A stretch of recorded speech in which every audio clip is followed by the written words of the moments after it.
ग्रंथम पूजयामि। ओम ह्रीं चंद्र सहोदर्यै नमः। अष्टम ग्रंथम पूजयामि।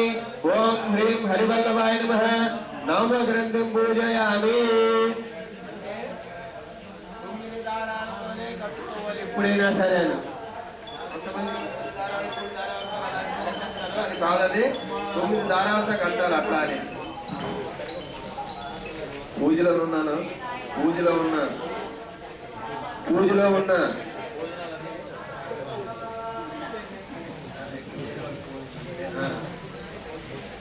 అయితే అయింది కదా. ఒకసారి అయిన తర్వాత అగరబత్తి కూడా దాన్ని చూపించండి తోరాని.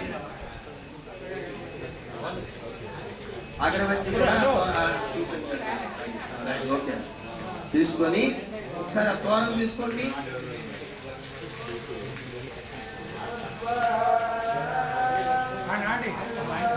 ఇప్పుడు మీ వాళ్ళు ఎవరైనా ఉన్నారా? అక్కడ ఉంటే రెడీ కట్టమనండి. లేని వాళ్ళకి ఇప్పుడు అడ్జస్ట్మెంట్ అవ్వండి. ఎవరైనా ఉంటే మరి అదే మరి తప్పదు. ఇస్తాము భోజనం.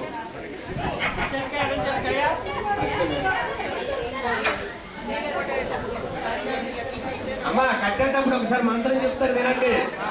ఒకసారి మీరు చెప్పండి అందరూ కూడాను. పద్నామి దక్షిణ హస్తే నవసూత్రం శుభప్రదం పుత్ర పౌత్రాభివృద్ధించ సౌభాగ్యం దేహమేరమే.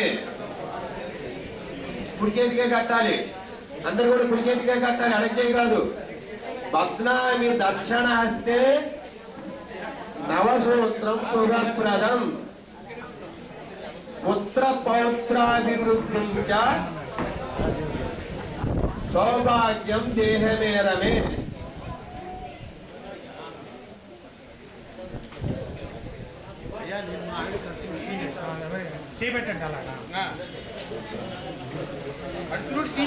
పద్నామి దక్షిణ హస్తేస్తు. మళ్ళీ చెప్పండి ఒకసారి. పద్నామి దక్షిణ హస్తేస్తు నవసూత్రం శుభప్రదం పుత్ర పౌత్రాభివృద్ధించ సౌభాగ్యం దేహమేరమే.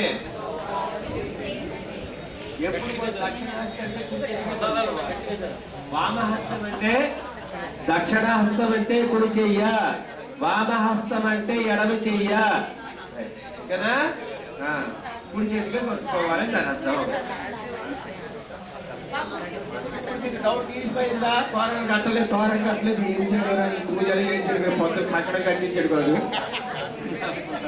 అందుకని ఇప్పుడు వాయుల దానం అన్నాడు. అక్షతలు పట్టుకుని వేసేయండి. అంటే ఏంటంటే మనము ఇళ్ళలోకి వచ్చేటప్పుడు ఏదో పూర్ణాలు కట్టి వాయినం చేస్తాం కదా. కాబట్టి అమ్మవారికి ఆ అక్షతలు వాయినంగా సమర్పించుకోండి అందరూ కూడా.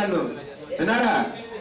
వాయన ఇందిరా ప్రతిగృహ్ణాతి చెప్పండి. అక్షతలు వేస్తూ చెప్పండి. ఇందిరా ప్రతిగృహ్ణాతి